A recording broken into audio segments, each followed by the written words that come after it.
Bom dia a todos. É um prazer muito grande estar aqui com vocês. Mais do que isso, é um privilégio enorme estar aqui.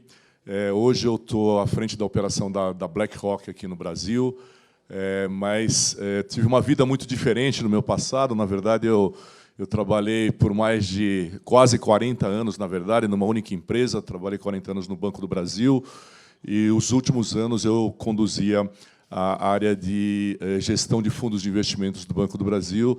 E, obviamente, muitos de vocês conhecem um pouco a história do Banco do Brasil. O Banco do Brasil sempre foi muito envolvido em várias questões, né, questões sociais, tentando apoiar as comunidades carentes, através do esporte também, né, através da cultura, através dos centros culturais. Então, na minha vida de Banco do Brasil, vivi bastante, né, com esse ambiente e também com as questões de responsabilidades ambientais, sociais e de governança.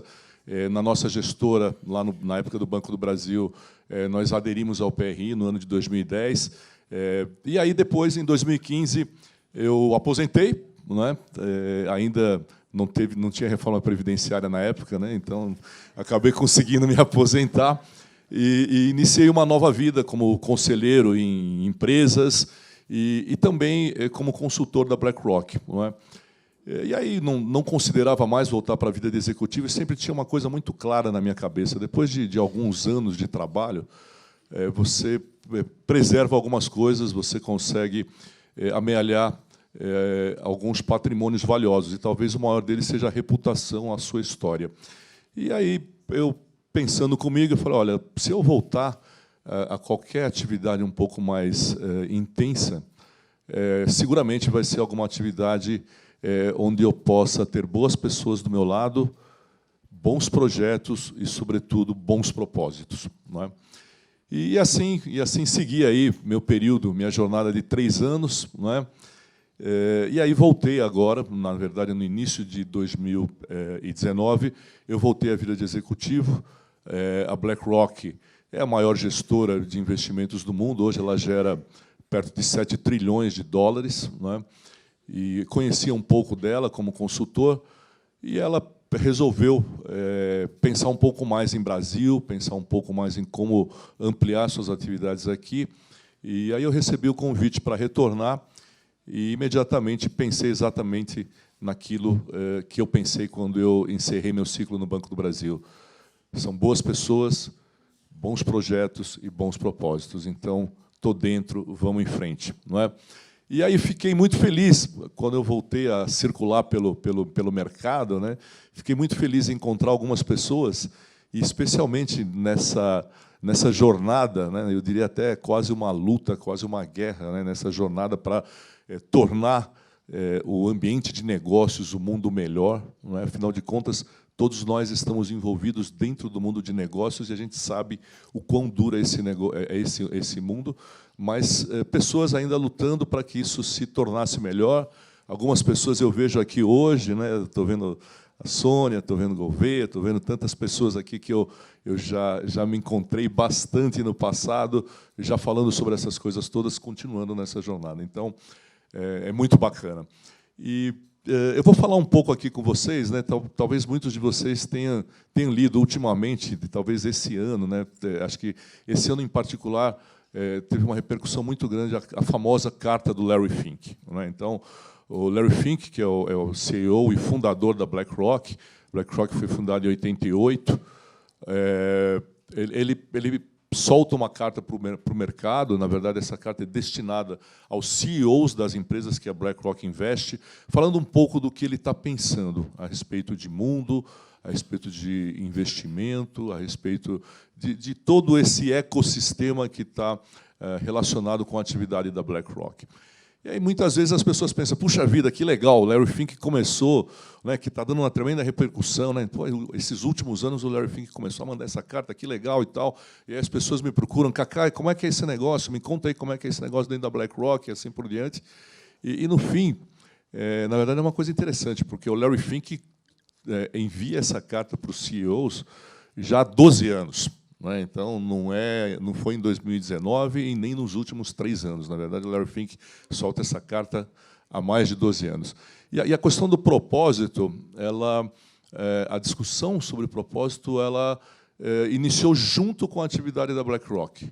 Por que se iniciou junto? Porque a BlackRock foi uma gestora que assumiu que ela só faria gestão de recursos de terceiros. E, portanto, a responsabilidade fiduciária ia estar acima de qualquer coisa. Eu não quero misturar dinheiro de sócios, não quero misturar dinheiro de ninguém. Eu só vou administrar o dinheiro dos investidores que confiaram seus recursos à BlackRock para poder obter o retorno desejado. E essa definição, ou essa assunção de origem, ela se segue por toda a vida da BlackRock, por mais de 30 anos, e, no meio dessa jornada, a BlackRock repensou algumas coisas e falou, olha, está perfeito, nós somos administradores fiduciários, nós fazemos gestão de recursos de terceiros, mas nós precisamos ter um propósito maior do que esse. E como uma empresa como a BlackRock pode definir esse propósito? E aí veio a definição do propósito da BlackRock, que é ajudar as pessoas a conquistarem o seu bem-estar financeiro. E tudo mais que a BlackRock fala hoje gira em torno disso. Isso diz respeito a democratizar investimentos, a tornar os investimentos mais transparentes, a ajudar as empresas investidas a adotarem melhores práticas, a tratar melhor o ambiente, a tratar melhor as questões sociais, a ter uma boa governança. Diz respeito também a você conquistar isso da melhor forma. Então, essas assunções é que fizeram com que o Larry Fink escrevesse anualmente a sua cartinha aos CEOs das empresas investidas. E esse ano, particularmente, o Larry falou algumas coisas que foram muito relevantes. Eu diria que trazer um pouco a responsabilidade para o setor privado. Não é?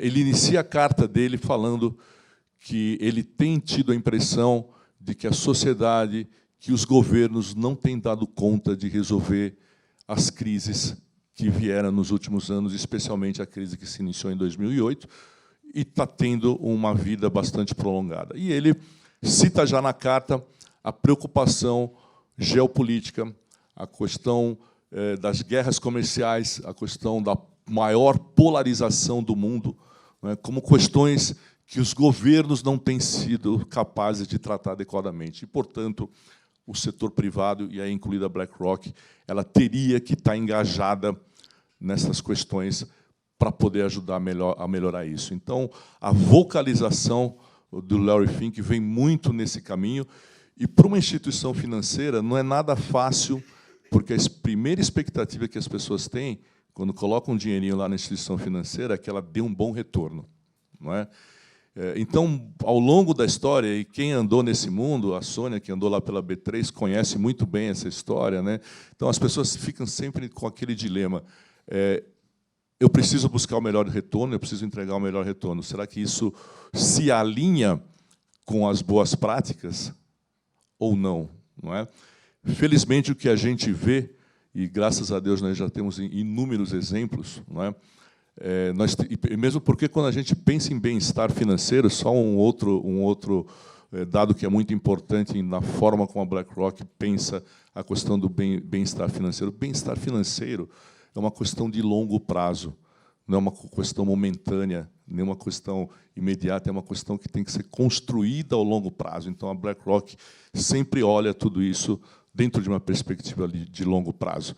E o que nós vemos hoje, voltando à questão do conflito performance e sustentabilidade, é que cada vez mais nós vemos exemplos de companhias, de empresas que têm um resultado melhor no longo prazo, com menos solavancos, menos volatilidade, como a gente diz, e entrega melhores resultados com boas práticas. Então, tudo isso é extremamente positivo e nos dá uma perspectiva excepcional para o futuro.